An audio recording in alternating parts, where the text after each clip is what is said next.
anyone's, institutional memory that every single council member signed this letter. We did send it to the VA leadership.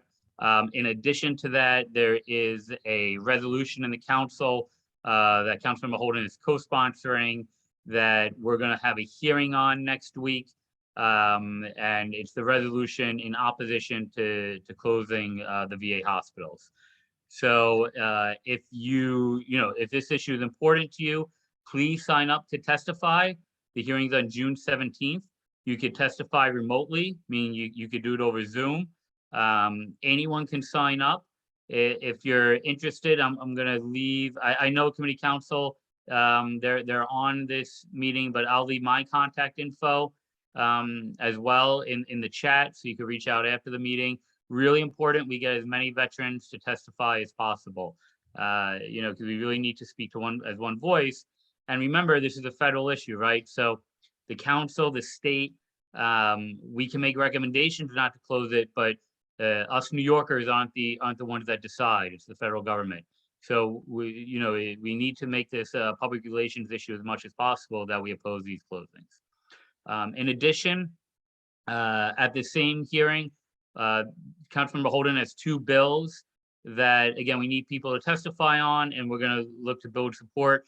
We're going to be hearing Intro 476. Now, this bill would require the Department of Small Business Services with the city's chief procurement officer to enable veteran-owned business enterprises to identify as such when registering to do business with the city. So, in other words, if you're a business owner and you're looking to get a city contract, this would, when you go to apply for that contract, this would be able to identify yourself as a veteran-owned business. Additionally, the bill would also require SBS, which is Small Business Services, along with the Department of Veteran Services, to create a veteran leadership advisory program to educate veterans on how to apply for government contracts. So, these bills came out of a study that was done several years ago on how to improve the business climate for veteran-owned small businesses. So, in other words, a lot of research kind of went into these bills, and finally we're getting a hearing on them. Again, if you're not familiar with city council procedure, once the bills get a hearing, then they're going to be allowed to be brought up for a vote. So, this is almost like the third or fourth step in finally pushing these bills to get them a vote. More veterans that show up to testify, makes it easier for us to lobby the other council members to sign on, and better chance it becomes law. So, if you're interested in this, please sign up to testify. And finally, Intro 0394, we're also getting this bill a committee hearing. Also, Councilmember Holden's bill, and this would require each community board to establish a committee dedicated to the needs of veterans and their families within each community district. So, if you guys are familiar with, the community boards, they oversee things like, DOT, DEP, comes to your neighborhood, you have a say. This is really empowering that community board to have a lot more of a say in veteran services, and what's going on with the veteran community, and it really give them a lot more power, I think, to local veterans in their own individual community district, and a say, not just what DVS is doing, because we have the Veterans Advisory Board for that, but really for other agencies where they don't even realize they affect veterans, right? We're going through a big issue right now with veteran vendors and how Department of Consumer Services is affecting them, and DOH affects their business. So this, I think, will empower veterans in local communities, to a much greater extent than what current law allows. So, as always, though, we need people to testify. We need veterans to testify. So, if you're interested, by all means, reach out. As soon as I'm done speaking, I'm going to drop my contact info in the chat here. And one final note, Councilmember Holden is also pushing for member designated veterans to be a member designated initiative within the budget process. Without going into the weeds too much on it, the city council funds services for veterans, but oftentimes we can't direct member fundings specifically to veteran organizations. So what does this look like if we get our way? At least in our council district, and I'm not sure if this is the case in Staten Island, but we know it's the case, throughout several council districts. American Legion halls are suffering. VFW halls are suffering. So, and the way the funding works out, it's very difficult to direct things for, say, the property that these organizations own, to become refurbished. And we still need these brick and mortar sites for veterans. And it's actually pretty difficult to get city funding to these organizations for that, for that requirement. And that's just one small piece of the bigger picture of council members being able to direct city funding directly to the veteran service organizations themselves. So veterans to be part of a community group that's identified under the member designated initiative funding. If we don't get in this this budget round, we're really going to push for next fiscal year. All right, with that, happy to take any questions you all may have.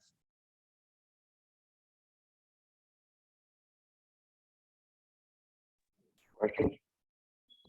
If there's no questions, thank you, Craig, for that.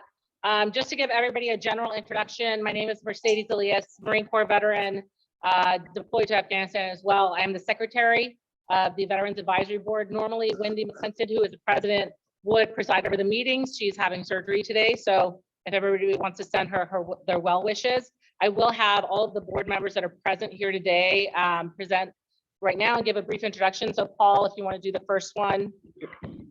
I'm Paul Dietrich, Staten Island veteran, Army, retired. And then Joe Bello, if you want to go. Hey everybody, Joe Bello, Veterans Advisory Board member, Navy veteran from the Bronx. Thank you, Peter. Peter Kaufman, Queens resident, Navy veteran. And Todd.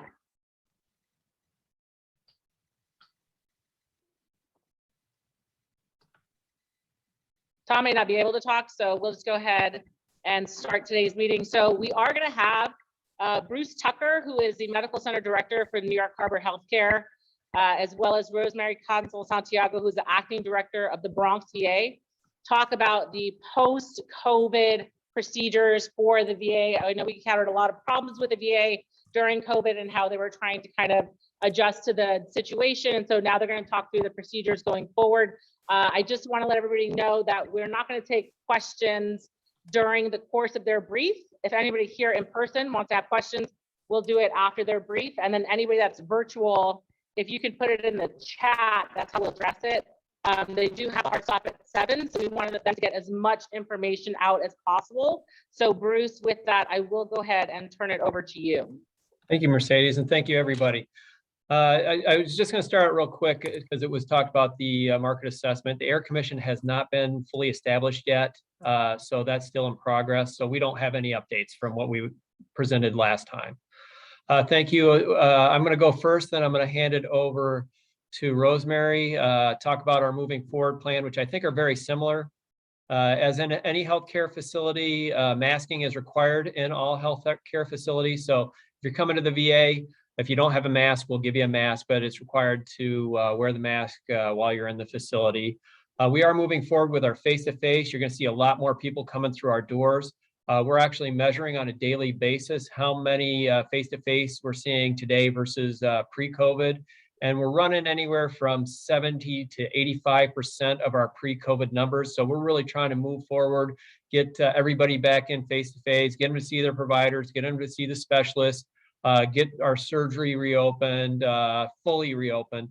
So those things we're doing, our dental, working to get that fully reopened and get those face-to-face numbers. It's really great. The veterans are happy coming in. The staff are happy coming in. We're really happy to have the doors fully open again. Some of the things we're doing to help that, which is going to probably take a year, year and a half. And Rosemary's doing this as we're working with the Division on it. We're looking at buying shuttles, actual shuttles, because right now, if you come, we use vans as shuttles. So we are getting shuttles that are more like kind of hotel shuttles that you would see, like you'd be picked up from like Hilton or something like that. And that using the harbor as a hub so that if you needed surgery, we could potentially shuttle you maybe from even Albany or Hudson Valley and have it comfortable and pleasant and a good experience, because we want to provide top quality care and have a good experience. Some of the things in terms of construction projects, there's some issues. You won't notice it now because we're going to summer, lighting in the parking lots, especially in Brooklyn and Queens. We're putting up solar lights until we can get the permanent lights worked out. We tested those in February. They worked pretty well, so we're going to put more of those in. We actually have an electric project that's going to happen, not this weekend, but the following weekend. So any surgery that needs to happen during that weekend, we're going to be sending out, because we're going to be running off of generator power. As we're changing out. We have to change out like the main electrical that comes into the facility. It's a big project. We'll be open, or our ER is going to be open, but we want to make sure that everything's safe. So anything that is coming in that's surgical, we're going to have that out on diversion. Elevators. I'll tell you what, there's not a day that goes by that people don't stop me about elevators as I walk around. We're getting in a much better shape than we were even 6 months ago. We got a major elevator contract. It was a matter of trying to even get up to staying on top of keeping them going. In Manhattan, we're running 5 to 6 all the time. The goal is to always have 6. We're going to be taking 2 down at a time and refurbishing them completely so they're like brand new, but that's about a 1.5 to 2 year project. In Brooklyn, the outpatient clinic elevators, we have 1 going, so veterans don't have to go all the way down to the hall to the main building. We're trying to do some things to, for veterans and employees, and we're trying to bring in more food trucks, provide some more variety of food if you're coming to any of the 3 sites. And then the one thing I have Jonathan Glassberg on also, I hope you don't mind.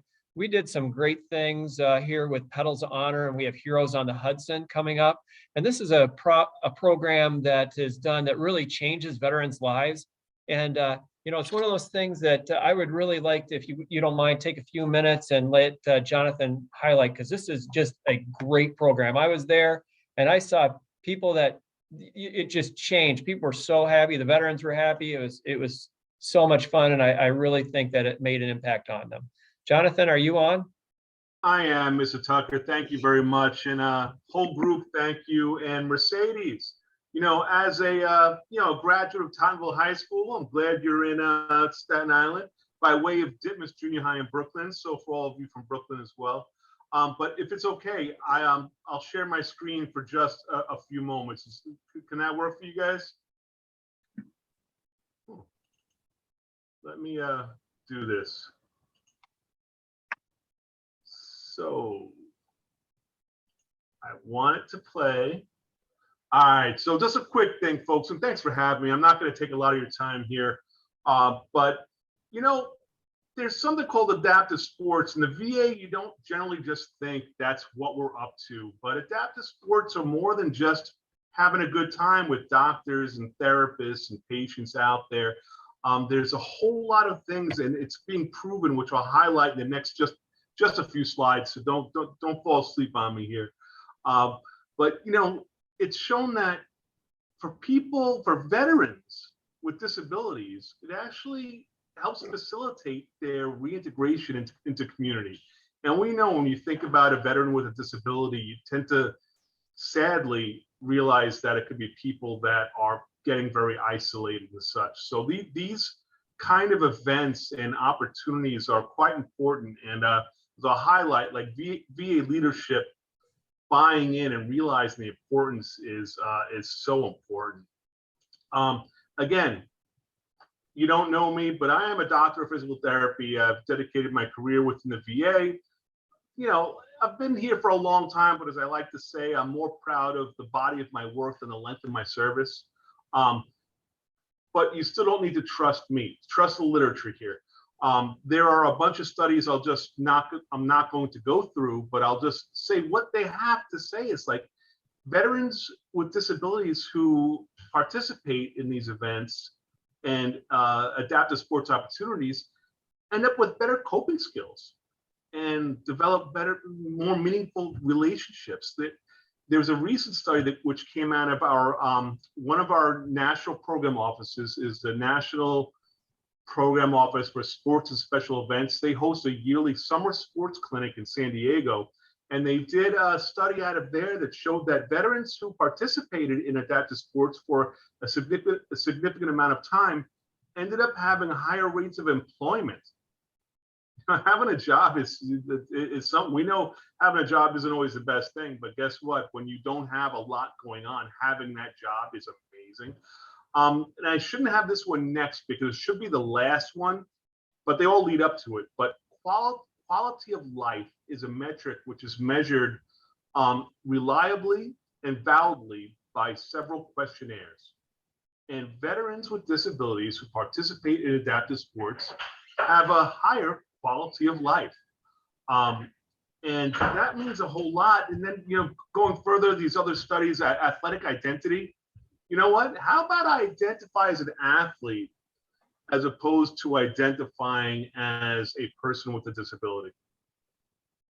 It's huge, improved mood, competency, mobility, social interaction. These are the kind of things which are done by, and this picture is actually from 2 years ago on the west side of Manhattan at one of our events, Heroes on the Hudson. I'll just go through 2 events right here really quickly. We host these yearly adaptive sports events. And I'd like to first say, they're not just one-offs, like, oh, let's have a party for veterans with disabilities, and which also is fine, have a party. We're taking it to another level where each of these events is followed up by twice weekly follow-up for people who want to engage in an activity. We have these 2 events are Heroes on the Hudson, which is the premier adaptive maritime event for disabled New York, New Jersey veterans, and Pedals of Honor, which is our adaptive cycling event, which we added hiking this year too. And Director Tucker was at Heroes on the Hudson just a few weeks ago. And these are yearly events hosted and supported by New York Harbor. But nothing's done in a vacuum. I'll hit that up again in a second, but nothing's done in a vacuum. These are done with our community partners. For Heroes on the Hudson, it's mainly the Hudson River Community Sailing Club, which is a fancy yacht club on the west side of Manhattan. Pier 66 is their main location. They have a new place up at in Inwood, which is what we used for our last event, which is great. And then for our adaptive cycling, we have Achilles International. We're amazing partners. We work with them, and again, both of these community partners provide bi-weekly sessions for veterans who are interested to get involved in these activities. And the New York Times has written articles on some of our guys who have guys and gals, some of our people who have gone through these programs and it's literally changed their lives. But yeah, and so the one in Manhattan, the sailing one, it's also, we used to use Manhattan Kayak Club when it was on Pier 66, but now Inwood Canoe Club up in Inwood, they've been an amazing partner. And it's funny, the picture here, which I don't know if you can see my cursor, this was 2 years ago at the Inwood location, kayaking under the George Washington Bridge, not too shabby. And this picture was just taken 3 weeks ago in Central Park from a veteran who sent this in himself from the event in Central Park cycling. So what did our vets have to say about the event, which Mr. Tucker came to a couple weeks ago? Well, I have to move the screen. I could probably just quote it, but and that picture is just from a few weeks ago, the whole group of us. But one's like, I haven't biked in over 50 years. This is the most fun I've had in years. This was the best activity I've done since my injury. Now, this is someone who had a spinal cord injury close to 30 years ago. So it actually meant a lot to me because I know the veteran, I know each veteran that said this. And then I can't really quote this one, but I wish they did this stuff more frequently. And you know what? It's probably something we should all work to do, because they all found it a really important thing. So that's great to hear what some people had to say. But I'm also, like I said, a doctor of physical therapy. I'm the lead clinician on a research team within our department of Veterans Affairs. And you know what? reviews talk, but data talks louder. So what we do is for all these events, now listen, before you ask for the annual report on Pedals of Honor, which was just 2.5 weeks ago, give me a minute. But I'm giving highlights of our last one. And what we do is we have a research team. You know, we actually do a lot of research in prosthetics and other health-related outcomes for veterans with disabilities. And we'll do simple things like, hey, who do we serve? So here's like a little graph of like the veterans we serve. And you know, the sad thing about this one, I pulled up our last report, and we're going to put this together this morning. I was like, oh my God, there's not a World War II person on there. And it's the first one ever. We always had some World War II people in there. So just, I don't know, just that means something to me. It's kind of shocking when I was looking at this. I'm like, not a single World War II person. Diagnosis mix. Who do we serve? What were their actual medical diagnoses, from mental health disorders to traumatic brain injuries to spinal cord injuries to orthopedic issues, visual impairment? We take that, and then we go in and we use these, like I said earlier, like these valid and reliable instruments. And in the registration process, when someone's signing up to the event, we'll give them a 6-item questionnaire to fill out. And that questionnaire, again, has been vetted by smarter people than us. But, you know, we will take that information and then on exit from the event, have them fill out that same 6-item questionnaire and get the differences. And you know what? It's not the deepest data in the world, but it is data. And it shows that people are getting something from these events. They're getting something from these offerings.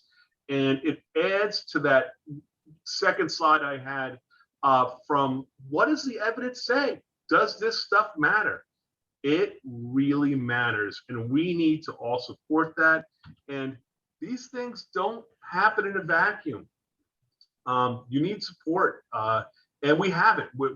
I'm really lucky in that this is not what I do for a living. It's a part of my job, which I'm so lucky my bosses, not just my boss's boss, and the bosses to the sides of them, they all are like, yes, Jonathan, go with this.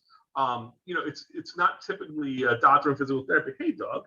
It's not typically a doctor in physical therapy who does this kind of thing, but I can't let this slide here. But what are our community partners? New York City Department of Parks. Listen, I don't know how many of you have tried to get a permit for a special event.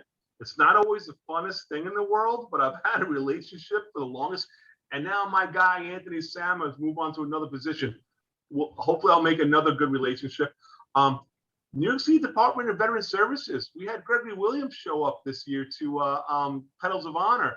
He came with literature, some nice little gifts for the veterans, and also handed him the mic. He was able to spread the word for that. It was great.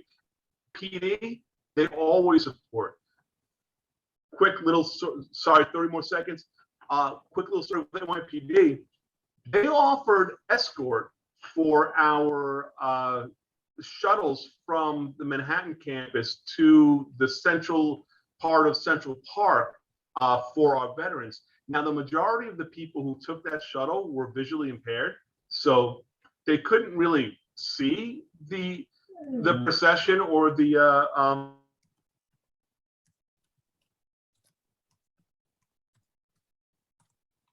left 23rd and 1st and got to the middle of Central Park in 10 minutes. Are you kidding me? This was amazing. They were laughing like crazy. FDNY for Heroes on the Hudson, they show up with a fireboat and have their spray cannons shooting red, white, and blue while we play the Star Spangled Banner or the national anthem.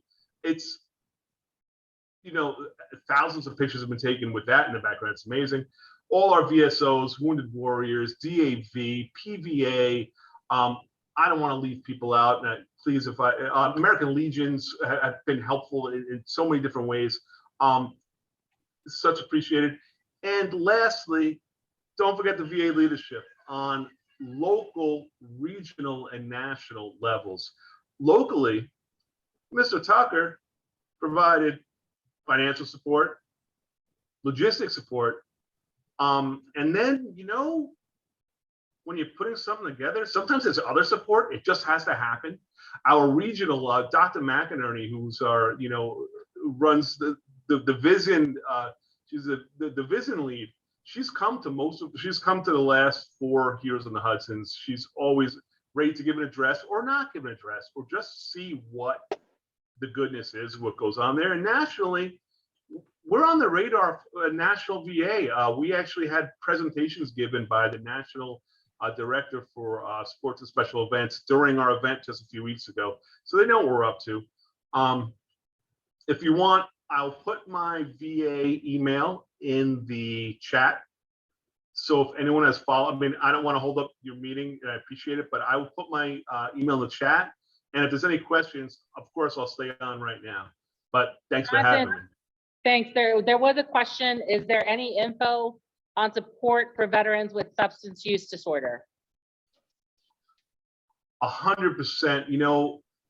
Again, this is part of my thing. My first degree was in psychology, and then I worked in our dual diagnosis inpatient unit for multiple years in Manhattan. And when we have our diagnosis listing as mental health, the vast majority are dual diagnosis, which encompasses people with concomitant mental health disorders along with substance abuse. But yes, they are completely welcome, especially if they're within treatment programs, because all the treatment programs within our VA facilities have recreational therapists which are associated with them who are aware of any events that there are. So yes, they are 100% welcome. Bring it in.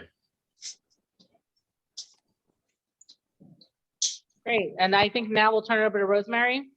Oh, one other thing real quick. And I just want, before I turn it over to Rosemary, if you have any events that you would like us to show up to do outreach, because we do want to register any new veterans or re-engage veterans that have used us in the past, please reach out to Lynn Johnson. Thank you.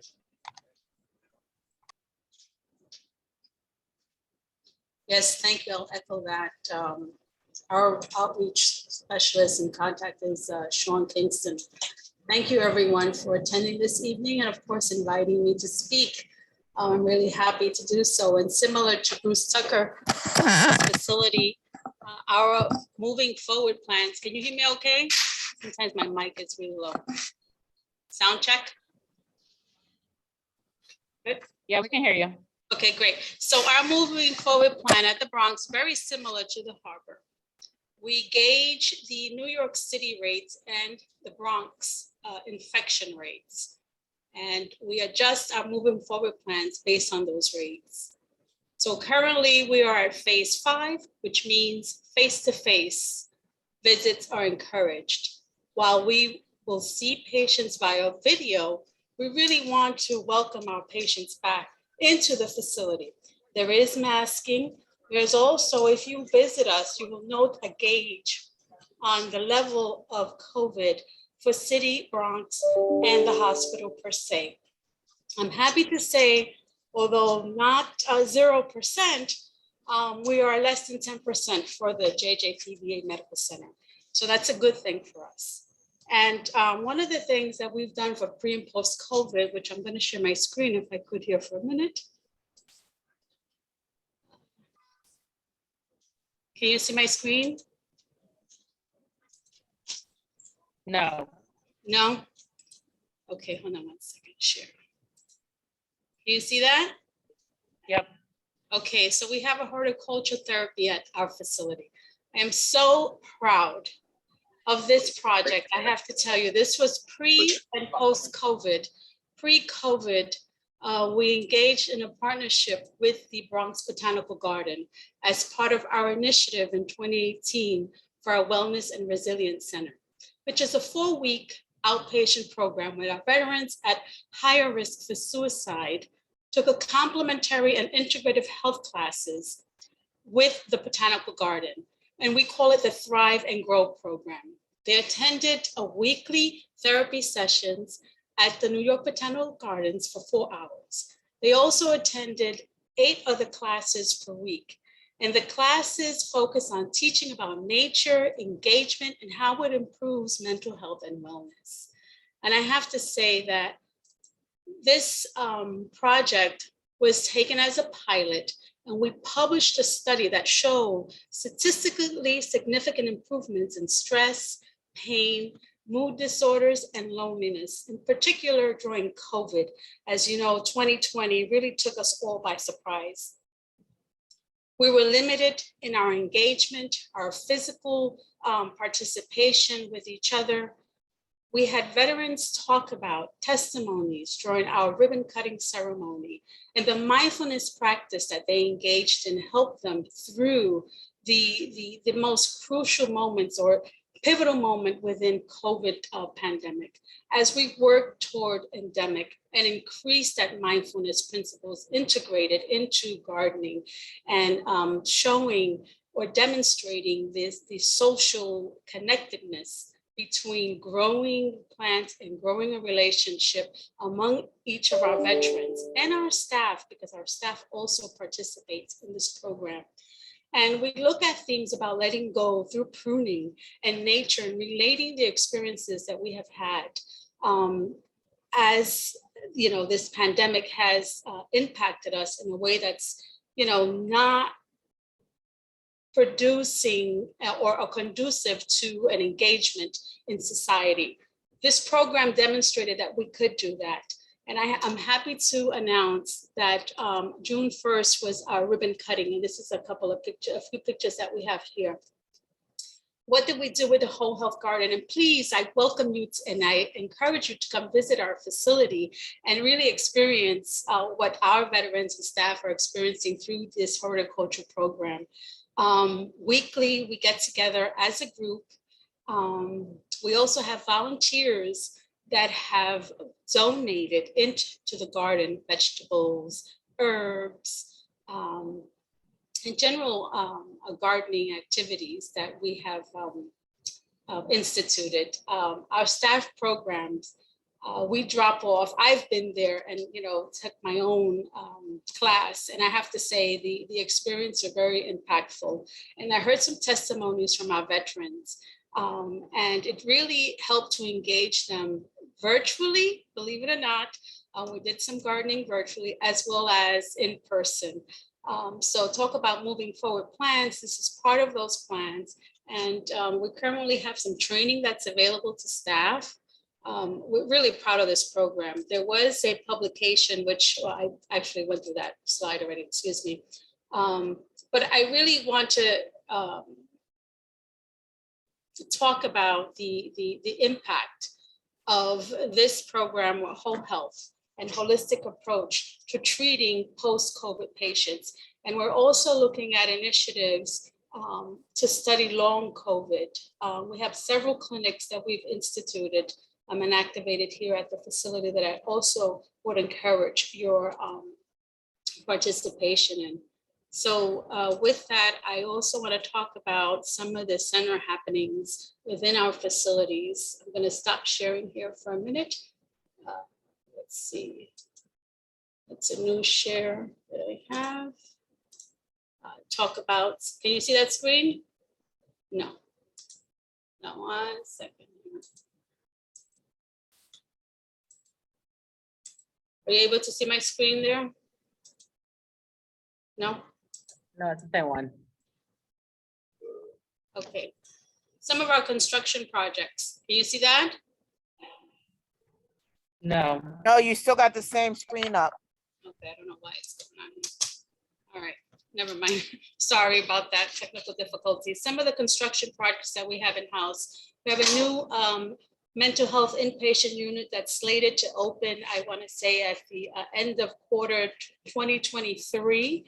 We're working on upgrading and constructing our new sterile processing unit, which is the unit that sterilizes our surgical instruments. We're looking to replace phase one project to replace our windows in the buildings and upgrade our spinal cord injury, and that's slated to open later during the summer. We're also looking to modernize our emergency department, fully renovated. We're looking to replace several older high imaging equipment and provide you the state-of-the-art technology with that replacement. Our future projects include a parking garage, which we've been waiting for quite some time.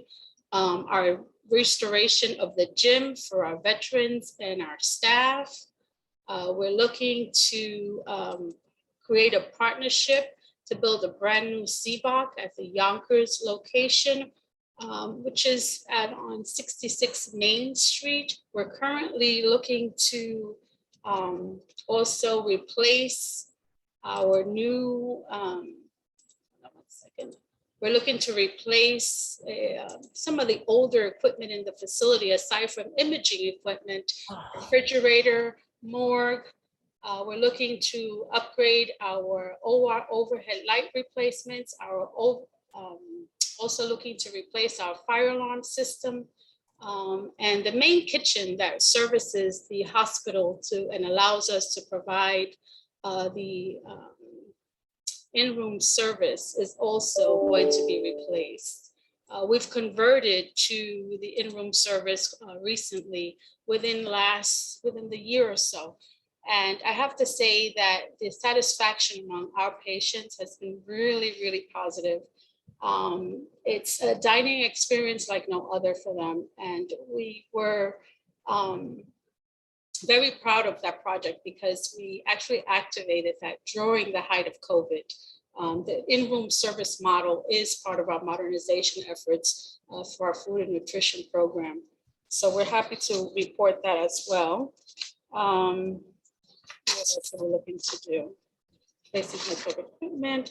Oh, we're also working with the general bigger VHA on replacing our electronic health record to Cerner. At some point, all of VAs are required to upgrade their medical records, and we're looking at the IT capability and the staffing infrastructure to move that project forward. Let's see if I missed anything else. And what else? The other piece that I wanted to talk about, we also have a replacement project for our electronic switchgear, which will upgrade our electrical infrastructure for the facility. And with that, I end my presentation. So thank you. Rosemary, there was a question about the GROW program. Yes. If any veteran can sign up for it or just high-risk veterans? Any veteran could sign. So I would encourage you to, take advantage of that opportunity. And just a general note for anybody, very similar to the last meeting, if you would like a copy of the video recording of the meeting or the transcript with all the points of contact in the chat, please leave your email in the chat and we'll send you it after the meeting. With that, we'll open up to any questions that anybody has either in person or virtually for both of the directors. The one question that comes up here constantly from Staten Island, is there any change to the service from Staten Island over to Brooklyn by the van here? Is any of that planned? Are you saying to restart the DAV van? Is that what you're referencing? There was a van service that ran from the clinic here on Staten Island over to the Brooklyn VA. Is there any planned changes for that service? To restart it? There's no planned changes on the van. If DAV hasn't started back up, if the van is running right now, there is no plan for changing that service at all. Okay. The only plan is to get rid of vans and move to shuttles. And that's going to be about 1.5 years. That's our only plan for change, which is to make it better, more comfortable, and more appropriate for our veterans. And wheelchair accessible.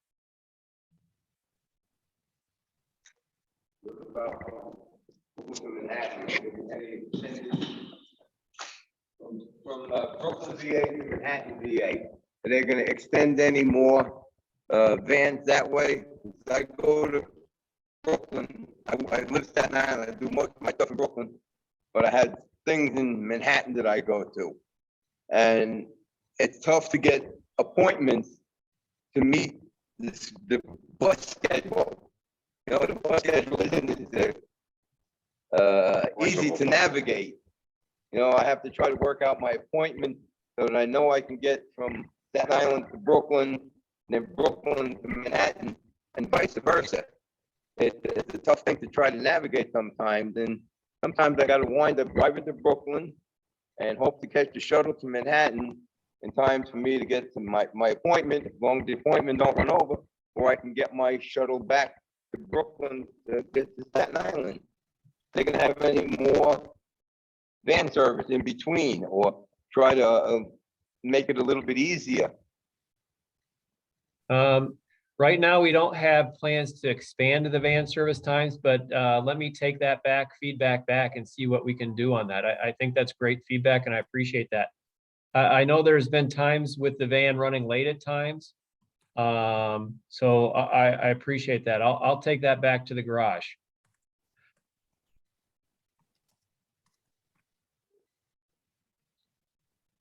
Any other questions from either virtual or in-person attendees?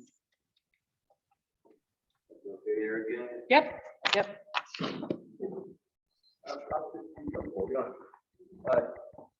You mentioned the air commission. Is there a date where this has to be signed off or signed on by? I know everybody, well, most of us are all against it. And I'm sure 90% of our elected officials are. And I know it doesn't come into play or won't happen until the president puts his signature on it, from what I understand. But is there a time frame? I mean, could this last 2 years, 5 years, 10 years before something is done? Or we just beating our guns for 5 years or 10 years waiting for something to happen? This, you know, I mean, go ahead, sir. Oh, no, I apologize. I'll let you finish. I apologize. He's done. Okay. All I can tell you is right now where we're at. So the Air Commission has not been established. That's with Congress. Congress has to fully establish the Air Commission. They've appointed some of the members. I don't think all of the members at this point have been appointed, but that doesn't rest with VA. That rests with Congress. So that falls into their boat. Once it's established, it can take the Air Commission up to a year to come up with recommendations. So I don't think it's going to happen. If it does, I don't think it's going to happen this month. So you're talking up to a year. You're probably talking potentially, if they did it in July or August of next year before any recommendations come out, and then whatever recommendations those come out to go to the president, and then they go to Congress, and then they go back to the secretary, and then they're implemented. Any major changes, I would say you're looking at 5 to maybe 10 years plus down the road. And I can't tell you what those would be. And Jason? Hi, Bruce. This is Jason Lockman from the New York City Department of Veterans Services. My question for you is if there's been any murmurs of the VA expanding the community care program, and if we as a city run into partners at a community level that want to join the community care program, where can we direct them? They do it through the third-party vendor. I'll tell you right now, the only thing that we're looking potentially in expanding community care right now is mammography, because we did lose our mammographer. But we do a lot right in-house. I look at the community care consults every single day, and we send anywhere from like 10 to 15 out. So the only way that we would look at expanding community care is if it was something that we didn't provide in-house, or if they were outside of the travel eligibility, but most in New York City are within the travel eligibility. Yeah, and Rosemary, if you could, sorry, Mr. Tucker, you can go ahead. Oh, no, I was gonna say, if you send me your email, I can get you the actual third-party vendor. I apologize. And Rosemary, if you could just put a link to your program. There were questions directly to me that asked if they can get a link to the GROW program. And with that, the Hostos Office Veterans Affairs, do you have a question? Yes, good evening, everybody. My name is Ricardo Garcia, retired Sergeant First Class United States Army. I am also in addition to working at Hostess as the Veterans Coordinator, I am a commander for an American Legion post. So my question will be directed to Mr. Tucker, and this is just not to be answered now, obviously, because you won't be able to have the information. You might have to do some research, but it's in regards to the caregiver program. So the caregiver program, I have been getting questions from many veterans that are what they call legacy caregiver participants. And what a lot of you may not know is that Congress has expanded the program now from OEF and OIF veterans to include Vietnam veterans, Korean War veterans, and other conflict veterans. And what they are doing is in the expansion, they didn't back that expansion up by a budget. They didn't expand the budget. So what's happening is now is that legacy participants that OIF and OEF that were normally on the program and were on the program for several years are being removed from the program to make room for these Vietnam veterans. And what we'd like to know is why wasn't the budget expanded when they included all of these other groups, and what recourse do these OEF, OIF veterans have that are being removed from the program? This is something that impacts a significant number of veterans, and a lot of them, depend on this for their family members to provide them with the support and the assistance that they need with their day-to-day, needs. So I'm not sure if you're able to answer this question. You may have to, if you could get. Well, I can answer parts of it. I can answer parts. Okay, great. So much. Thank you. In terms of the budget, I think when they did change the program, they changed how they looked at it, and that impacted what was the legacy, those veterans that were termed legacy. But what they did do, every VA across the country went through those legacies, reevaluated, redetermined, and people got letters that they were being pulled off. I believe it was about 3 weeks ago, maybe 4 weeks ago. I can't remember the date right off the top of my head. We got direction on a Friday afternoon that we were to contact all those legacies and put that all on hold so no one was removed. If I may, yes, some in the Bronx VA, they've been doing it as of 3-4 months ago. So yeah, it was 3-4 months ago. It was just within the last month that all the letters went out on those legacies. 3-4 months ago it started. It happened here too. Legacy veterans were getting letters that they were being removed from the program. Then we got an item from central office that within 48 hours, we had to go back and notify all those legacy veterans that we were putting a hold on it. And that was just within, Rosemary, what was that, about 4 weeks ago, if I remember right? Yes, that's correct. We came out on a Friday afternoon and we had to have it done by noon on Monday. So with that being said, I mean, is this something that we need to mobilize the American Legion and lobbyists on? Is this something, to advocate for either perhaps expanding the program financially, or I mean, what kind of recourse do these other veterans have that are actually going to be removed from the program or discontinued from the program? Because I got to answer to my veterans. They're asking me, So everything was put on hold. No one was pulled off. In terms of what next steps happen right now, I don't think we know what's going to happen right now, but what we know right now is that anybody that was on is not being removed that is a legacy veteran from the caregiver program. In terms of what you do in terms of advocacy or, the politics part, Rosemary and I really can't address that part of it. Actually, Mr. Tucker, with all due respect, there are veterans that have been removed. I'm sorry, I don't mean to put you on the spot. It's just there are veterans that have actually been removed. I don't want to go too far into the weeds with this. Lynn Johnson's information has been provided. So if you want to follow up with her and send a note, they can just provide any recourse for anyone that were notified they were going to be removed, so then that way they can work on trying to get them reinstated if that's the case. So I just don't want to spend too much time on it. We did have a question. It is aimed a little bit more towards Craig and Councilman Holden. I did see that Councilman was able to join us later on, and the question was the subject of the June 17th hearing, and is it only about the closure? No, this is Councilmember Holden. No, it's also the main topic is the closure, the proposed closure, but we're also going to hear two bills that are, you know, about veterans, and I can go over them if you'd like. It's Intro 476. This bill would require the Department of Small Business Services with the city's chief procurement officer.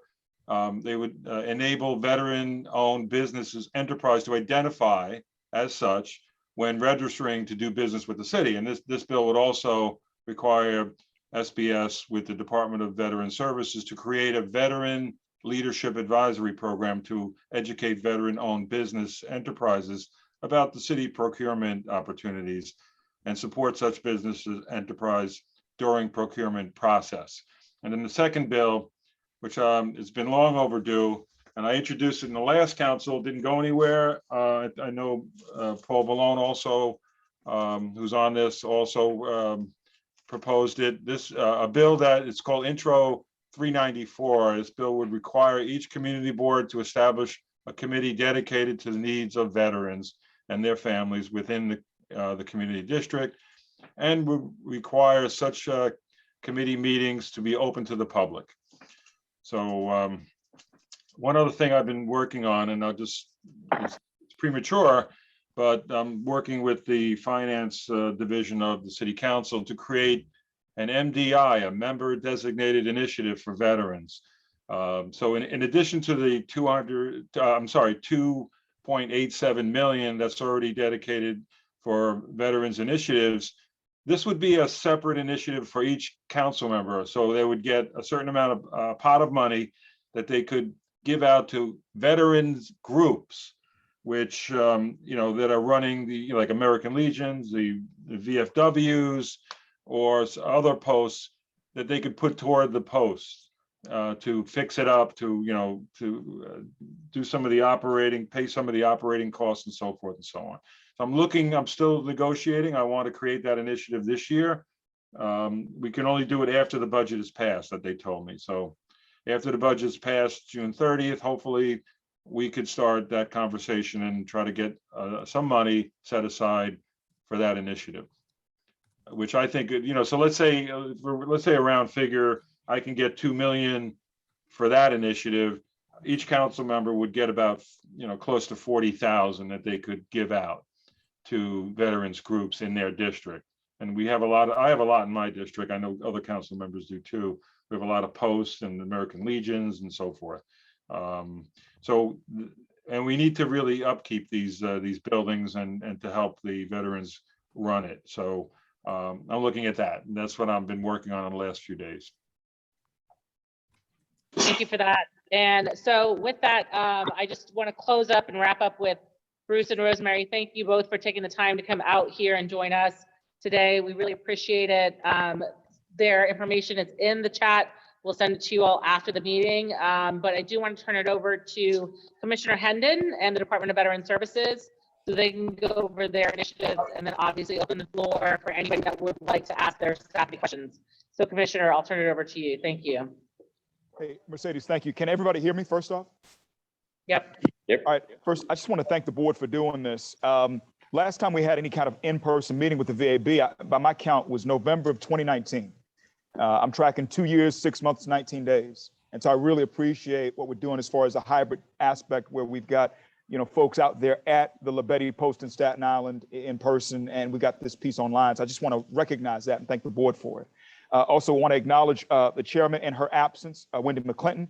Also acknowledge all the members of the VAB who are there, and including you, Mercedes, and recognize, you know, the chair who's present as well, and Craig from his office, along with Elizabeth Arts, who got on about the links to testify. I just want to reiterate some things too. Mr. Chair, we just put intro 476, a link to that in the chat. We put a link to intro 394 in the chat too, so folks could see it. I'm gonna, next time I get a chance, I want to upload the letter that you had signed by all the council members also in the Zoom. I'm gonna see if I get that file up for folks to see that as well. And just want to acknowledge these things and what you're doing with the member designated funding. We appreciate that. Want to make sure that's said.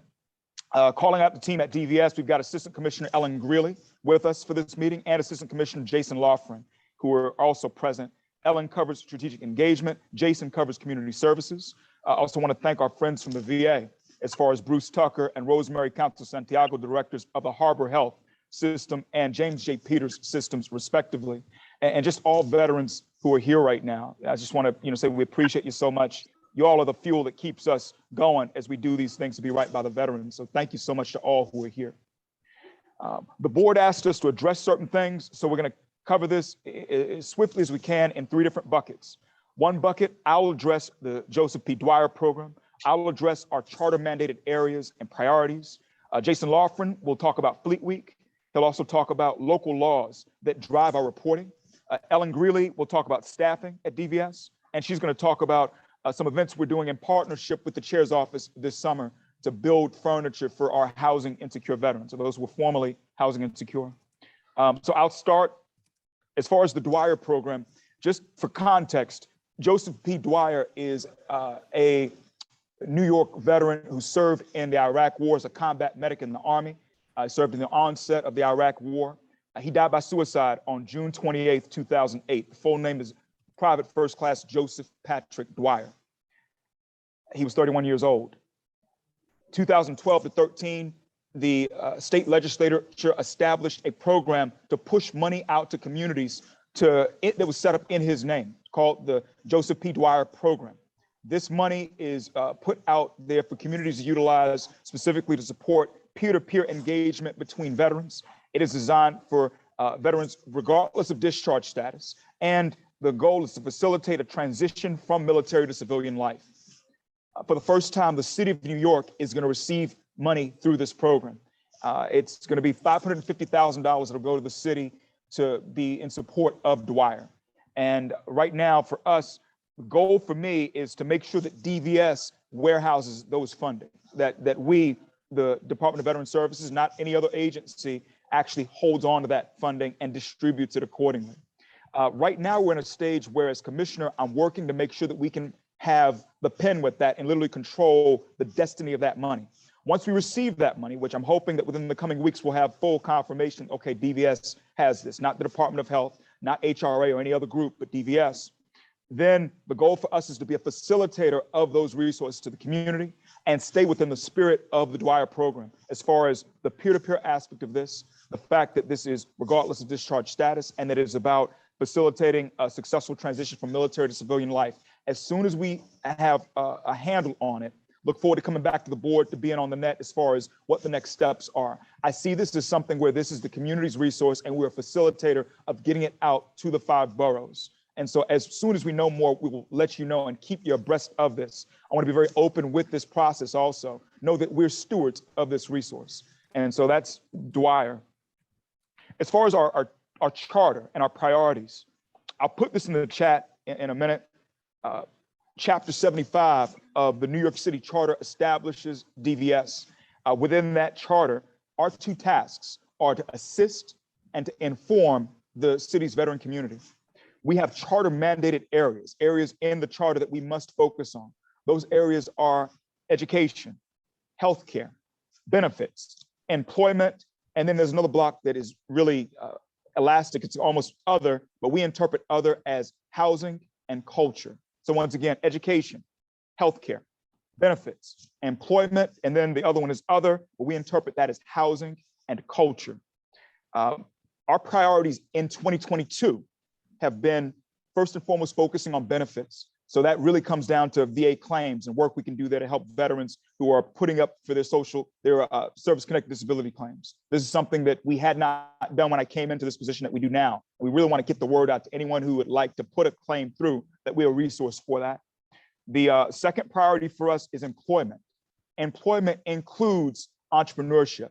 So work that you've seen from us, for those who follow our newsletter, about different jobs platforms for folks looking at private sector jobs, looking at public sector jobs, or entrepreneurs who want to make sure that folks know who they are as far as a map of entrepreneurs, and a group that provides technical assistance to our veteran business owners. These are things that fall within the employment and entrepreneurship life. The third priority for us is attracting veterans to New York City. That falls mostly within the education realm of our charter mandates, because the key thing that gets many of the transitioning service members to the city is, let me go to school here. Once I've gone to school here, I think I want to stay. And so for us, it's really about what we can do to encourage more of those who transition to live, to learn, to work in New York. But the real initial piece for about 200,000 service members who leave active duty each year, it's us trying to get more than our current share of them to come here. And usually school is that doorway. And so the three priorities for us in 2022 are benefits, our employment with a asterisk on entrepreneurship as part of it, and education. Something that is enduring. I think we had this discussion at the beginning of the year on these points. And the thing that will not change as a priority for us, it's in the background, is mental health and things that we can do to be supportive of any mental health issues involving our veteran community. And so really the three priorities for 2022, it's benefits, it's employment, it's education. In the background, tell yourself we're always focused like a laser on mental health. And so I'll pause there for any comments and questions, and I'll put things in the chat as far as documents and links backing all these things up. But I'll pause for any questions before we pass it on to Jason Laughlin.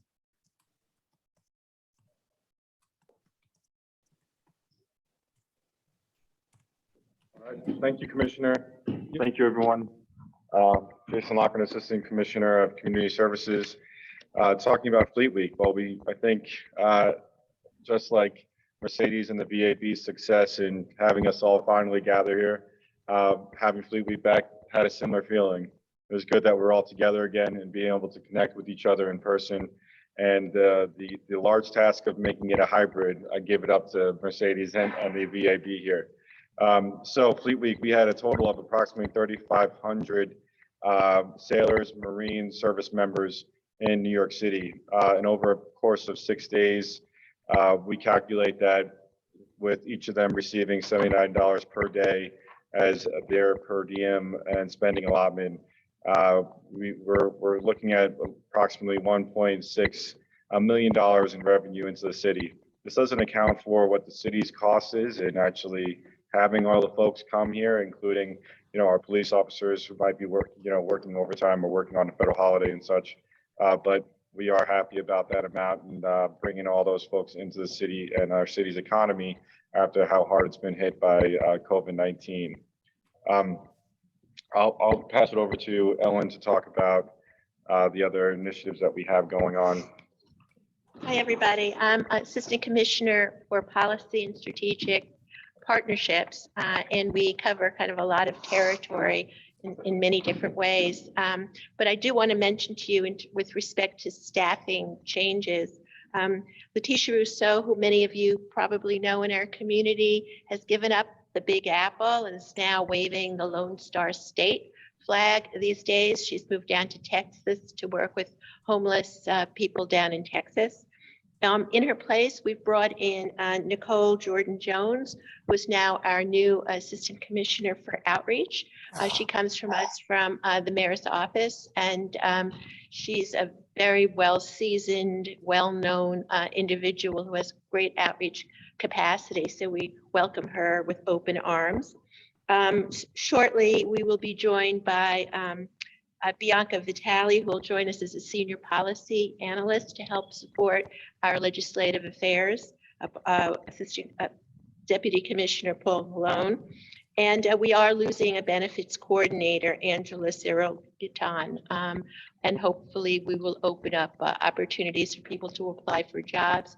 Just to let you know, we're always looking for through the VA college internship program. So if you know of colleges, college interns who are looking, veteran college interns who are looking for a job, please have them contact us, and we look forward to looking at their resumes and hopefully bringing them on. So those are a few of those areas. Additionally, I do want to tell you about two upcoming programs. On June 15th, we are co-sponsoring the Got Your Six event with the Bob Woodruff Foundation.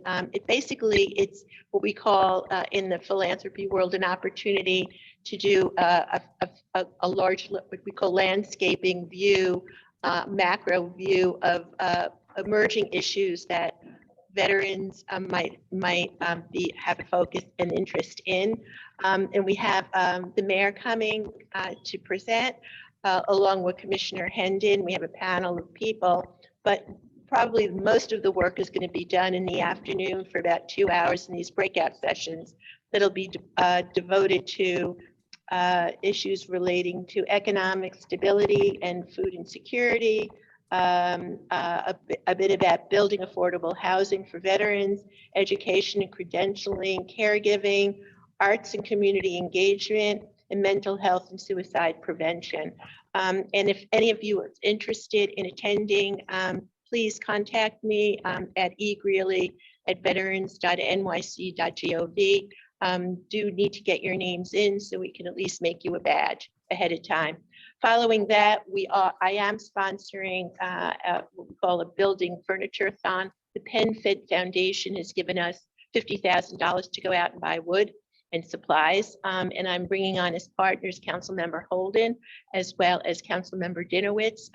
We have 2 dates, July 9th and July 23rd in the Bronx, and then August 6th and August 27th at Juniper Valley Park in Councilmember Holden's district, in order for us to build in total 200 foldable wooden tables and 400 stools.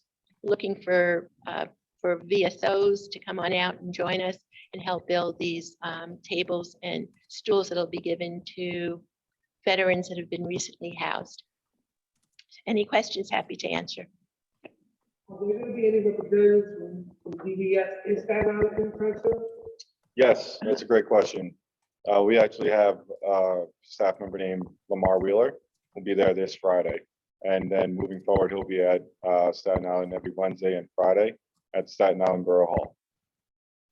You know what, let me get back to you on that. It's going to be near Ariel from New York State Division of Veteran Services. You know, as we're on the topic, Sam, I might as well go over another priority of ours. Moving forward, you know, we're trying to collaborate with the state Division of Veteran Services, soon to be Department of Veteran Services, a lot more. We think that with all care coordination,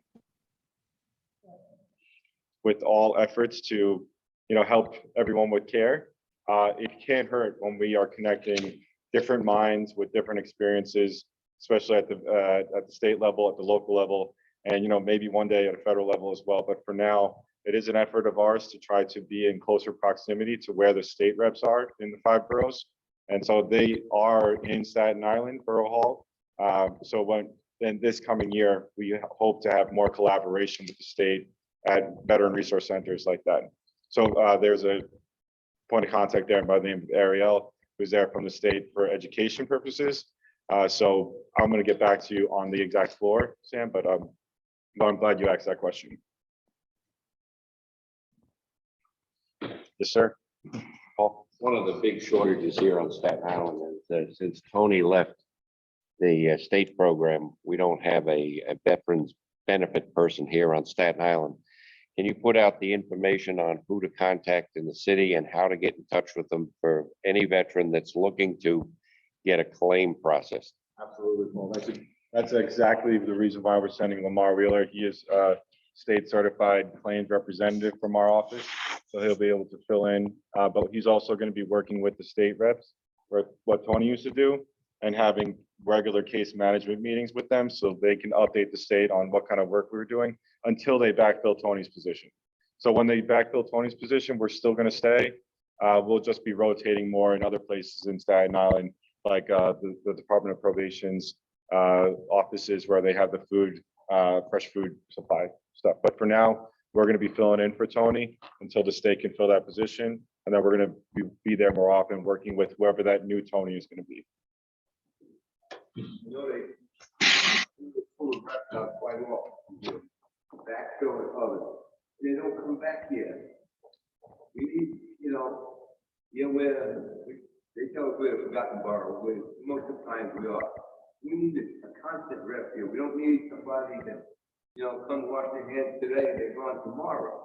Yeah. It takes time. Every time you make a call down there, it takes 48 hours plus to get a return call. Sometimes the need is a little more faster than 48 hours. So we need a constant rep. That's no slow, so to speak. I understand. I'll bring that feedback from the commissioners here. Him and I will talk about it and see if we can make something more long-term for everyone here. We want to do right by you guys. We are balancing all the other boroughs, as you said, but we don't want you guys to feel like you're forgotten. That's certainly not the case. And a few of us, I'm veterans. Most of us are pretty stable, but in a few years, we're not going to be here. If we don't look out for the younger guys, they're going to have nothing by the time they're our age. We got to look out for you, you're younger, is he younger? Don't forget it. Sir. 75. I got one foot on. Hello, good evening. Going great. I'm gone soon. So they're the ones that are going to miss it. We don't keep up right now. It's get to them. When they get to your age, we're going to have it. We want them to have what we have. I want to say thank you for saying that, because it is absolutely true. I'm going to make a personal commitment to be coming to Staten Island more. I'm coming next week. We're going to be giving out fresh food checks to folks with the United Staten Island Veterans Group. Yeah, all right, great.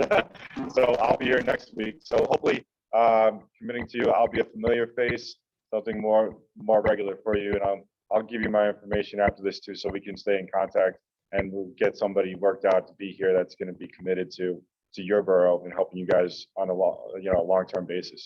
I just also want to add that my colleague, Mike Matthews from the Staten Island participating provider system is on the call too. We created the first suicide prevention crisis mapping intercept team on Staten Island. It started at about 30 people. It's grown to over 90 people here in Staten Island, thanks to the efforts of the Staten Island PPS and all the hard work. We meet on basically on a quarterly basis to discuss procedures and techniques to improve community service delivery for suicide prevention programs. Just to give you the heads up, we started it on Staten Island as the first place. Programs that are being started or programs that have started. Yeah. But the information. Yes, hello, I would like to, Nope. Yeah, we're just having one person finish here live, and we'll get to you, Mr. Rivera, right after. Thank you. The information, how do I get in touch with you? How do I get in touch with you? I'm going to give you my card. Yep, I know. Yeah. Yep. Yep. I can't put, I put it out to as many people as I can. Right. But a lot of people don't know. Yep. So we have to get the information out to more people. Yeah. I'll take your call. Sure. Definitely. Okay, great. Okay, Mr. Rivera. Yes, good evening. Hello, Yep. good evening, everyone. I just wanted to bring up the attention that is needed at Borden Avenue Veterans. Please, I acknowledging everything you guys are doing beyond, but they need a lot of help in Borden Avenue, please.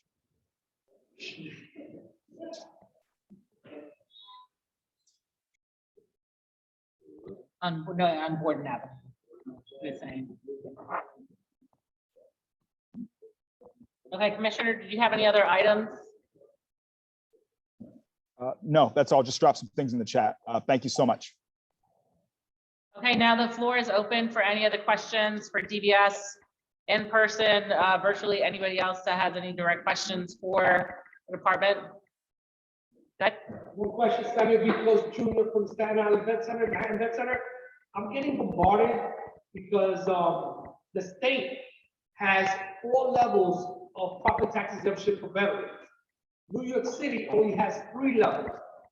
But the thing is that the state has to be called Cold War. Here in Staten Island, we got a lot of vets for the Cold War. I got people broken their hand calling me already I don't know what to say because I'm on the federal level, and I'm not political like that. I explained to them, they have to reach the assemblyman and the councilman. But what can NYC DBS do to help these vets get their Cold War certificate credit for property tax? I know. I just want to currently- say, yeah, just to acknowledge that we, and it just the question for those who might not have been able to hear it, it's what are we doing to make sure that Cold War veterans can take advantage of property tax exemptions for veterans? State law allows the local, municipalities to confer property tax exemptions. In New York City, property tax exemptions are given to combat veterans right now, not to those who are that Cold War era, that 1975 to 1991 group, largely. When you think about the time between Vietnam and Desert Shield, Desert Storm, and others who haven't served in combat. It's something that we are aware of. We're trying to work this internally to get to a point where we can look at, having this expanded to this Cold War generation. I just want to say we are aware of this issue. We're trying to deal with this internally so we can get a green light to see about this getting done. It is something that we are aware of and that we'd like to see resolved. Just want to put that out there. We have a lot of National Guard and reservists that did the first year obligation, which is the 6 years. They don't get nothing at all. Again, from water with these people. And I'm always again with the councilman assembly. Okay, NYC DBS get involved with that one too, for reserve and guard? I'm sorry, can you repeat the last part of that question? So I get bombarded with reserves and guard. They do this first 6 years of obligation. They get out, they did their term. But there's no property tax exemptions, and there are a lot that are homeowners. So is there anything we could do for them? I see. And I'm sorry, I want to clarify that before. To us, it's expanding the property tax exemption across, regardless of combat status or era of service. I'm sorry about not clarifying that. Something that we're trying to work internally is to have this expanded. So it's not a question of whether you reserve or guard or whether you served during a deployed or didn't deploy, but just to have something across the board expanded. And that's what we're working on right now. We'll definitely circle back as we have more on this. It's a process for us as far as working in-house to get the appropriate authorizations and have this thing changed so that it is expanded across the board, so that if you put your hand up effectively, if you've served, that you can have some sort of property tax exemption. So we definitely hear you and we're working this issue. Hey, Commissioner, if I can jump in on that property tax. Hi, everybody, it's Paul Balone. So if you're a veteran and you own property in New York, you fill out that veteran's tax exemption with the Department of Finance, let them come back to you and say you're not entitled. Most of our vets are getting that through. I don't see them coming back with that qualification on whether you're a combat or not. When we're doing it, but you have to actively take the step. It doesn't appear, just like seniors of 62 and over entitled to a senior tax exemption on your property tax home ownership. You have to actively apply for that when it comes every 2 years. So be proactive, put in your veteran status. If you can't get that, that's obviously not a DDS controlling factor, that's city and state. So like Councilmember Holden was saying, he's looking to expand some of the services for veterans for each of the council members. That's exactly what the council and our state can do. So having that break in the property tax is just really not acceptable, but that's a legislative priority that we have to get done. I'm quite sure why that's still existing, but if you're a vet, you don't have that property tax exemption, file with the Department of Finance. If you have a problem, let us know. Just want to throw that. Thanks, Commissioner. And I want to just double down on just to bookend what Paul is saying. We're doing what we can to kind of push this issue, because the fact is the current property tax exemption the city's offering is only for combat veterans. And so we're working to expand that. And so it is something that we are working on. I just want to be clear about that. For all who are eligible for the existing program, please do apply. But this is part of a larger issue where it's important to us to make sure that certain programs that they're just for combat veterans, that we try our best to expand them so that anyone who served can benefit, so that it's not something that, that folks who put their hand up and who took the oath have earned these benefits. We want to make sure they can have access to them. It's something we're working internally too. I just want to make that very clear. Like, we understand the state has authorized all municipalities to execute property tax exemptions for veterans. The city has interpreted that in a way where it only is giving those exemptions to combat veterans. And so we need to, remove that and get to a place where if you've served, you do get some sort of exemption. So I hear you very much and know that this is something that we've been working on. Mr. Cologne, I see you, but first I'm gonna ask Susan, because Susan did have her hand up. Okay, on the issue of employment, and about trying to, bring people in, make it attractive for vets to come and live here and stay here. I put something in the chat on this, but I mean, I've had a nightmare situation here with state licensing and also with local, with the city. I have good licenses. I have clean licenses. Obviously, I was a JAG officer for 25 years. I still have a good law license in Connecticut. I have a teaching license in New York. I had a teaching degree from a SUNY school, and I had a teaching license, and I taught here for a number of years before I went to law school. And I cannot get either of those licenses activated or transferred into New York. It's just been it's been for 4.5 years now. The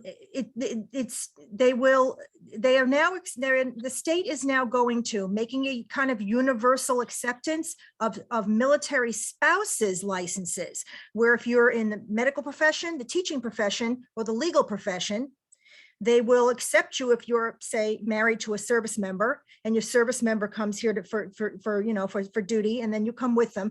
Then you will very cleanly, quickly, waiving most of the requirements, get right in, get a license. Those of us who are actual veterans and service members can't. They won't do anything at all like that.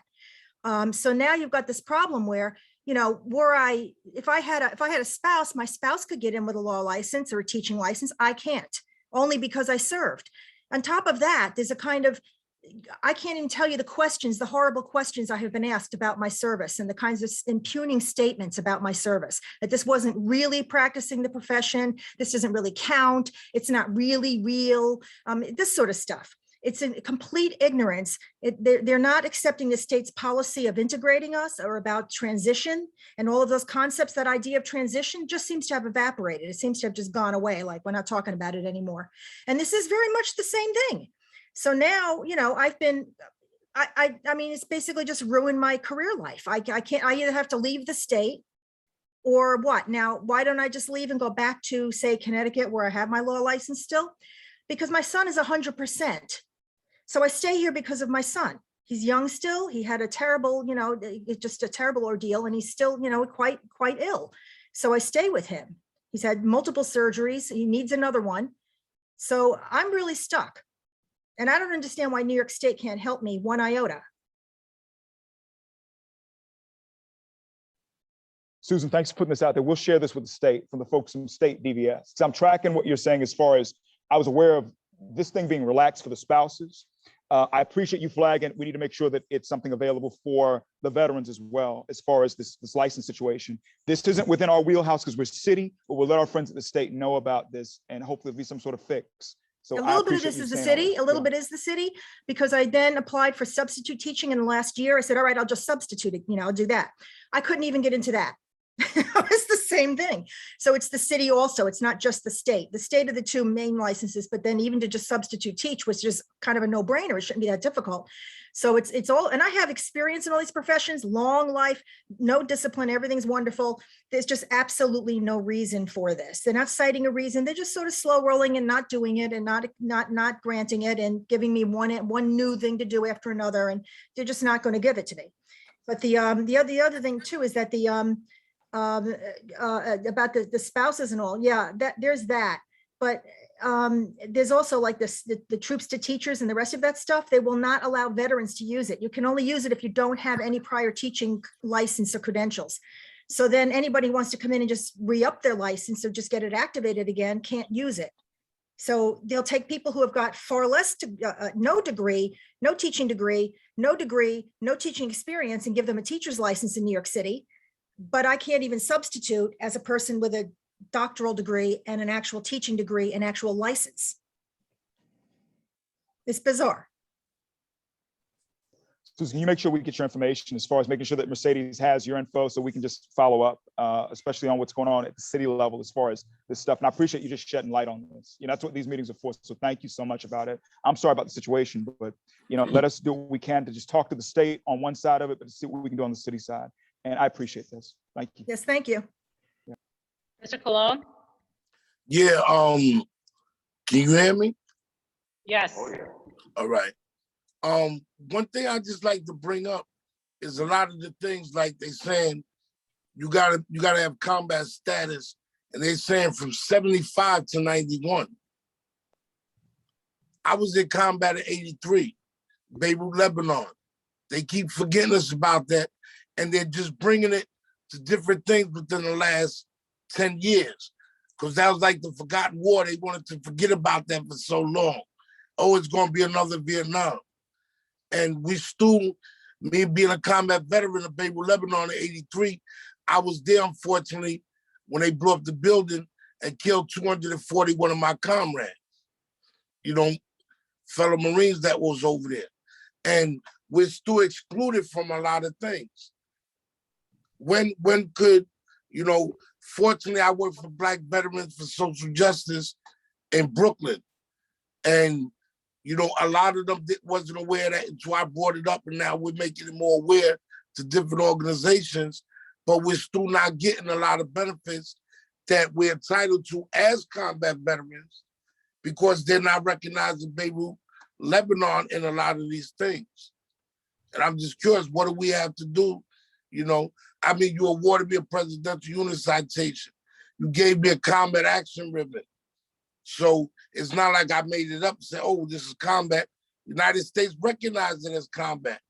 But because the building was blown up and we had to come out and Reagan was forced, to pull us out, it's like they're trying to sweep it under the rug.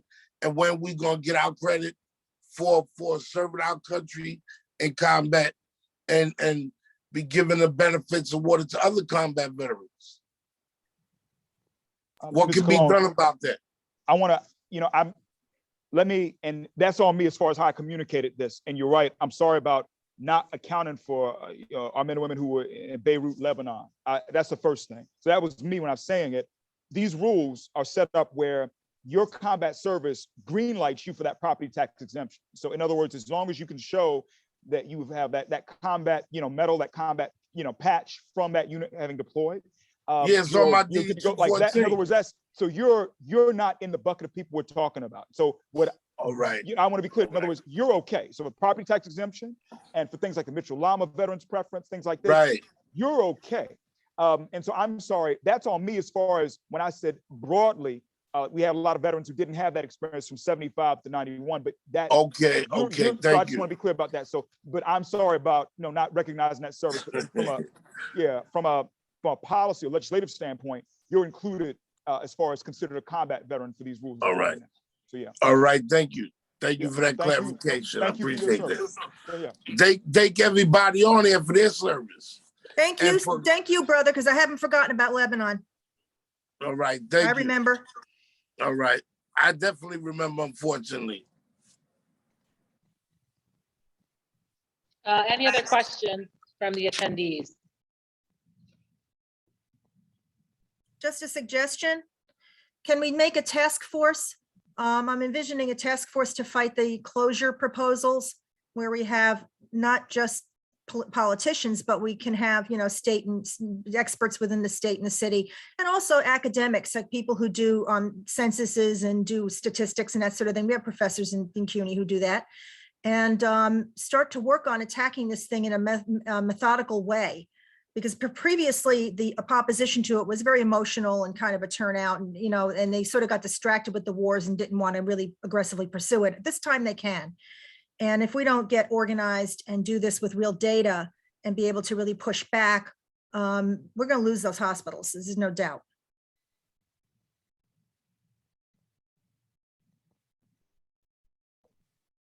Susan, I appreciate that suggestion.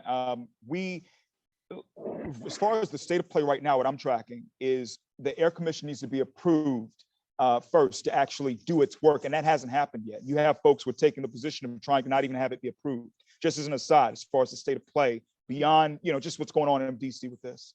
As far as a task force, we're open to it. I feel like forums like this give us the ideas to start connecting these dots in a strong way where we're working together between the community, between our council members' office, and between us as a city agency. So we're open to that, but I almost feel like I love that we have this as a forum to be able to have these conversations and just to connect the dots on these things and something that's already made and designed for us to come together and act. So just want to add that. Yep. And with that, just a reminder, the next meeting is going to be August 10th, and that's going to be in Brooklyn. We don't have a location in person for Brooklyn yet, but just so everybody is aware, August 10th is going to be the next date.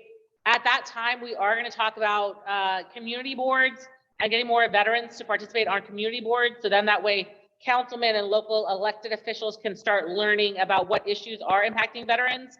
We're going to have a cohort of veterans that currently sit on community boards, talk to veterans about how to get involved, what the time commitment is, what being on the community board means. So that is going to be an initiative that we're going to kind of chair to help try to get more grassroots level veteran presence and activity within the local organizations. Let's see, Mario, if you wanted to say anything else, I know you wrote a little bit of a bigger comment.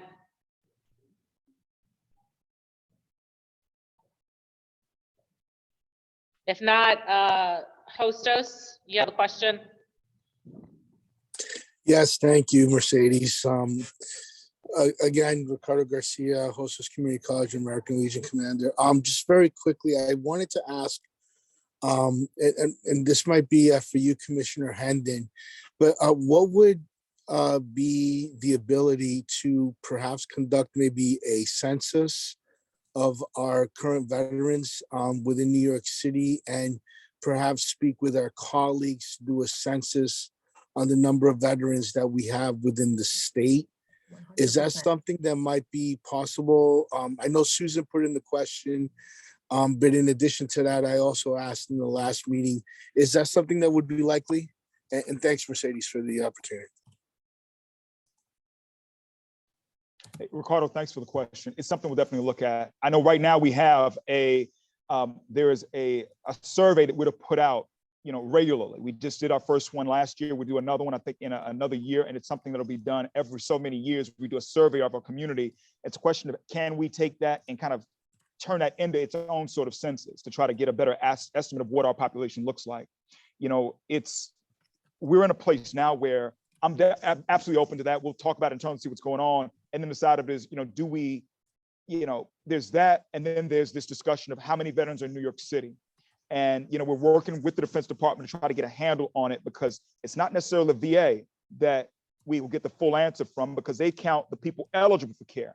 It's the DOD that can give us a better count when we look at the different colors of reservists. And so we're working that issue as well. So we'll definitely think on the census piece, Ricardo. At the same time, know that it's something where I'm hoping that this year I can come back and say, hey, look, we've been able to talk with DOD and get a feel for what our veterans look like between those who are still serving, those who, have gotten out, et cetera. So we hope to have a better estimate, separate from having a separate committee put together census work, but between that ball being in the air, the other ball of, just looking at this survey that we already have to do, that by law we'll be doing regularly. And then the other piece of what you're saying, as far as having some sort of committee approach to it, we're definitely looking at all these balls. My goal is to have a better count of our veterans. And right now, best count we're using, everybody, is 210,808 for our people. It's the best count we have now. We want to have a better count. I'm hoping that by the end of the year, we've got a better estimate of what this stuff looks like, because the census doesn't keep good data and the VA doesn't have the best data on this. And so we're working to get to the bottom of it. But I appreciate your question. Know that we're working this very, very much so. And we'll definitely report back as soon as we get this kind of information. We want to make sure you know. So yeah, thank you. And I just want to say something that separate comment. Deidre checked me on this in the chat. When we talk about mental health, she just want to be sure that we're also thinking about substance abuse and things along those lines. So I want to make sure that we're looking at all areas of the spectrum when we think about behavioral health and things that are drivers and issues in our veteran communities. I just wanted to say that. So yeah, thank you.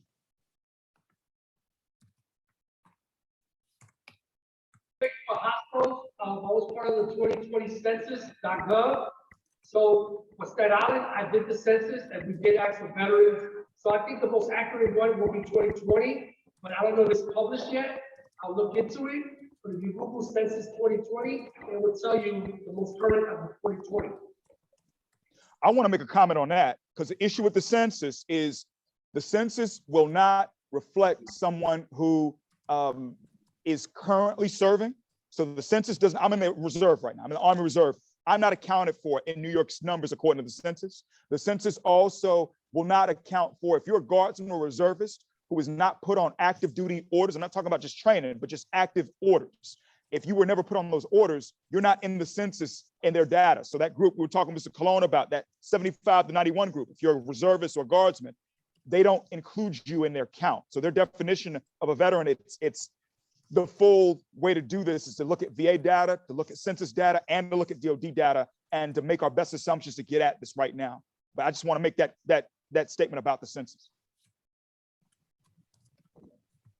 Commissioner, Vito Gio, Staten Island here. Is there any legal way of getting to the veterans who aren't enrolled in the VA system? We have a lot of younger veterans on Staten Island that aren't enrolled in the VA system, and they don't belong to any organizations or anything. Is there any way we can reach out to these younger veterans to try to get them enrolled into the system and into some of the organizations? That's a great question. For those just who may not have been able to hear it, is there a way for us to get these, to put hands on these younger new veterans to make sure they get in the system and come into the tribe, really? This goes back to the Defense Department also. And this is something where we've been fighting for it and waiting to get it. I pray to get it soon. And when we do, we want to come back to the board about this, where 2,500 people of the 200,000 who leave active service each year, 2,500 come to the city of New York, to the 5 boroughs. We don't know who they are. And we are taking steps where we will get those electronic DD-214s from the Defense Department. And so once we turn that spigot on and receive it, because people in the agency have been trained to be able to handle this information, we've gone through all the right steps, working with our friends at the state and then through the Pentagon. Once we have that, we're going to know what the flow is of our people. And that's something where we hope we can use this as a means to, 1 out of 3 of us is who you see in this community roughly. We want to make sure we can identify the other ghosts that we don't see and put hands on them right away so they don't disappear and they can be active members of the tribe. So that's the plan there. As soon as we get this, as soon as everything turns on, we want to let folks know and then have this discussion about best ways to really embrace these men and women who are coming home. And may I just add that there's something called the Expiration of Term Service Sponsors Program. This is where the various at various installations, the individuals who are the service members who are going to leave service get hooked up with sponsors in their communities that they're returning to. It's that relationship between the sponsor and the returning service member that could really help and expedite the enrollment and registration of that service member into the VA. And that program is operating again through the Staten Island Participating Provider System here on Staten Island. And I'm happy to share that information with you. If you want to sign up as a sponsor, get trained as a sponsor, that's very real at this point in time. And that's currently going on. It's occurring at least 10 different installations across the country. We're in recruiting sponsors for the program. And again, our biggest partner is here on Staten Island, who is also doing the same.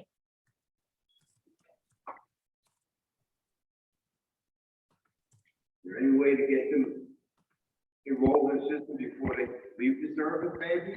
Well, that's pending. Yeah, that's the objective. It's really to get them registered into the VA. The program is really oriented towards suicide prevention. Yeah, so she's talking about ETS sponsorship. So basically when the guys are getting off active duty as part of their kind of tap and tamp transition programs, they're connected with the sponsor. So a veteran, wherever they're going to move to help them find housing, things like that. On the federal level, I think Paul could talk about this, they are looking at making sure every veteran gets registered and enrolled in VA healthcare the moment that they get off active duty. So Paul, you want to talk about it? The last that I heard of it was several months ago, and it was it passed in the House, I believe, but not in the Senate. So we have to push our senators to move that regulation along. To me, it makes no sense that you get out of the service after serving and you don't go to the VA. Is there a bill or something that they can? There was a bill, I don't have the number, but there was a bill. Look at the contact and, they'll say, well, what's the bill number, Yeah, we can look it up though. We can call like IADA or something. BVA. Ask. You can Google it and find out what bill numbers are easily, just to give you the heads up. I've done it before. Oh, don't worry. We'll teach you how to do it. Don't worry. No. You can do it. My grandson will do it.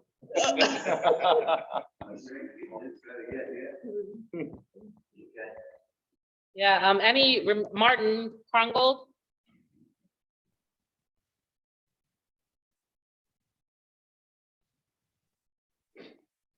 Martin, I see your hands up, but you're not, there you go. Can you hear me? Yes. Hi, hello, everyone. Just a couple of follow-ups. The group that I work with, Black Vets for Social Justice, actually answered that question several years ago when we got a social services for veteran families program. There's first of all, about 70% of veterans do not use the VA. So you definitely should give them the opportunity. The VA would love it, but 70% don't. They use private. And second, everyone that leaves the service is available from a DoD data program called RONA, RONA. All you have to do is apply for it. It's very inexpensive. And what you get are lists of address labels of everyone who has used New York City as their debarkation point. Now, not every one of those people, not every single one actually ends up being here, but that was their address they gave. And it's very convenient, especially for something like suicide prevention. We used it for housing for a little while. It didn't work. It was just too spread out.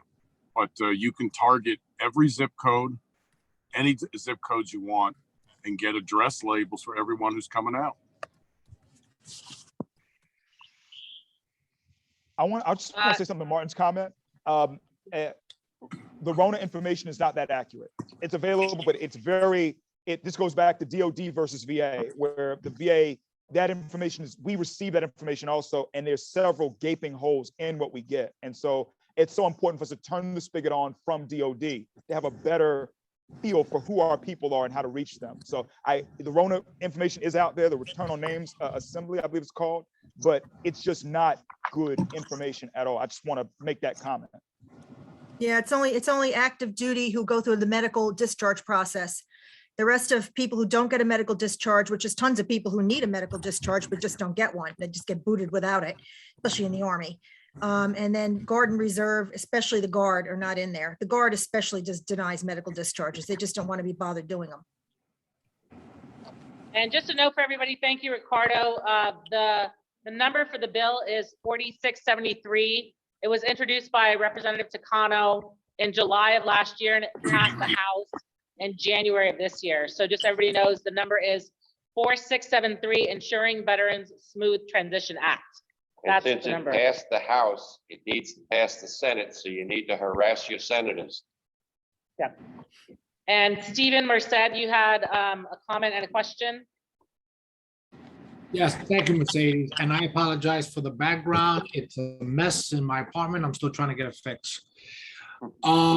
Commissioner Hendren, I want to thank you again. 2 sessions ago, you mentioned the VRAP program, so I'm utilizing that. So I'm working with a local college, so thank you for that information. The other thing is advertisement. I was at, once a week, I go to the VA hospital in the Bronx.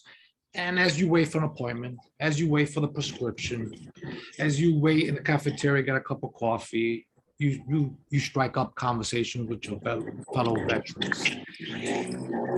You'd be surprised, Commissioner, how many people do not know that New York City has a Department of Veteran Services. They mention the state, they mention the VA, they mention the federal. They do not know that New York City has a Department of Veteran Services and have all of these available services, or as your office will be as a facilitator for different programs that the city offers.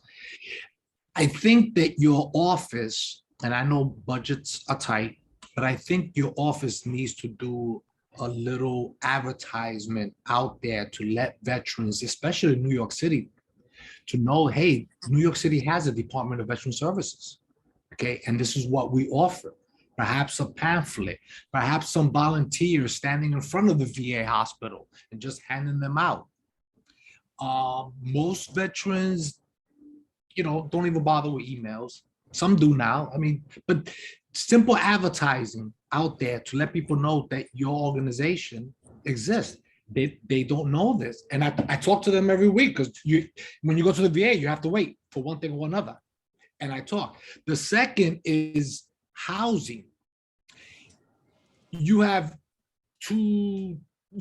I guess you could put veterans in two boats. One are homeless vets, and your office is addressing that, which is great. The other is veterans who do have housing, they rent, but financially they struggle paying that rent. So I mentioned to them, well, have you ever thought about Mitchell-Lama? Again, advertising. They say, yeah, I know about Mitchell-Lama, but that's forever. You get on a list and they'll call you 15 years later, 20 years. I said, no, the law changed in 2010. Now veterans go on top of the list. They get preferential treatment and their eyes open. Are you serious? I said, yeah, it's 12 years ago. Advertising. These meetings, these virtual meetings that we hold, now you're in person, they're great. But I talk to these veterans every week, and so many people don't know that your organization exists and the great work that you're doing. They don't know about the recent change in civil service exams. Veterans don't have to pay for it now. They don't know the changes that occurred in 2010 about the Mitchell-Lama. HPD is not doing enough of a good job in advertising that. It's getting the message out, and it could be something as simple as, hey, we need 50 volunteers to stand in front of the VA hospitals and start giving out pamphlets. Thank you. No, Stephen, I appreciate the point. We do need to do a better job as far as just getting the word out and advertising. I feel like, you're right. We have certain constraints as far as from a budget standpoint, from a staff standpoint, but we definitely want to kind of go back and figure out how we can try to get as much juice for the squeeze out of things as possible. We have a lot of things on our website and we have a lot of stuff out there, but a lot of it also comes back to just that outreach component and being out where the community is. Another aspect of this that's not lost on us is not just preaching to the choir, but also those other veterans who haven't self-identified as a part of the tribe. It's something we're looking to get a handle on as far as how can we, with what we have, penetrate and really break through so folks know about things. We have a lot on the website, but a lot of it comes down to being at different events and being present and having the folks, be it staff from DVS or be it volunteers in the community or working with our VSOs to kind of still hit that goal. And so it's something I take the point and something we're working on. We'll definitely circle back as we try to get better at this. And it's one of the reasons I'm happy that we do have someone who is an assistant commissioner for outreach, who's just focused on this objective. So no, I appreciate the point. And then as far as the housing thing, it's part and parcel, the same thing. I'll put it in the chat soon, but there's a program for our veterans who have housing issues where there's rent relief you can receive through the VA through an SSVF initiative. And so we want to make sure more people know about that. We've got a lot on the website, and I ask all who are here, help us as far as spreading the word. If there's anything you learn about that you see that's been shared today, please let someone else know. But know that we're working to connect these dots also as the smallest agency in the city to try to still put a handle around our community with these things. So I appreciate that feedback. I do. Yes, Commissioner. I'm currently right now, I'm working with Richard Cartenega. I'm sorry if I'm pronouncing the word, his last name incorrectly. Yeah, I know Richard. Yep. Yep, I'm working with him. I'm putting a presentation on just about Mitchell-Lama, PowerPoint presentation so that he could start giving it out to everybody on his mailing list and all that to spread the word on that, because I'm a big proponent of the Mitchell-Lama. I think it's actually the best kept housing secret in New York City. And it will be great for veterans who are struggling to pay their rent because the maintenance fee is not so high. And one last comment about the number of veterans in New York City. Perhaps the city council could come out with something saying, okay, everybody who goes and votes, okay, after the individual checks in, the person doing the check-in, oh, by the way, are you a veteran? Yes, no, and then just make a list of that person's name and then roll it up in conjunction with the other lists that you are working with the VA and such. Thank you all, and thank you for your service. Hey, thank you, Stephen. No, I appreciate that. So for us, there's an executive order out where all agencies need to start asking this question now. So if you're an agency that deals with the public, you've got to ask the question as far as, have you served, or do you currently serve in the armed forces, something along those lines. And we've got agencies that are complying with it right now, slowly changing up their forms and everything they have so we can start receiving reports from folks about this. And I don't know if Jason Laughlin wants to add to this, but this is something that we're definitely trying to wrap our heads around to try to put hands on as many of our brothers and sisters as possible so we can be sure we can help them and their families. So yeah. That's right, Commissioner. You summed it up quite well. It's Executive Order 65. If anyone would like to look, we can circulate it. And we've been working with agencies for the last year, kind of working with them, looking at their applications and advising them on what kind of question they have to add. So we're knocking down that tree. I think we're over 85% complete at this time. Yeah, so to wrap up today's meeting, I just want to thank everybody for attending. A reminder that next meeting is August 10th. And if you didn't already include your email in the chat to get a transcript, we will get with DBS to get all the links to the PDFs that the commissioner tried to share that people can get access to. And then we'll also send you a link of where you can view this or send it to anybody within your respective organizations after today. So thank you everybody for attending. Good night. And we look forward to continuing to work with you all to make New York City veteran friendly. Thank you. Thank you. Nice job. It worked. Great job. Good, yeah. Great job, guys.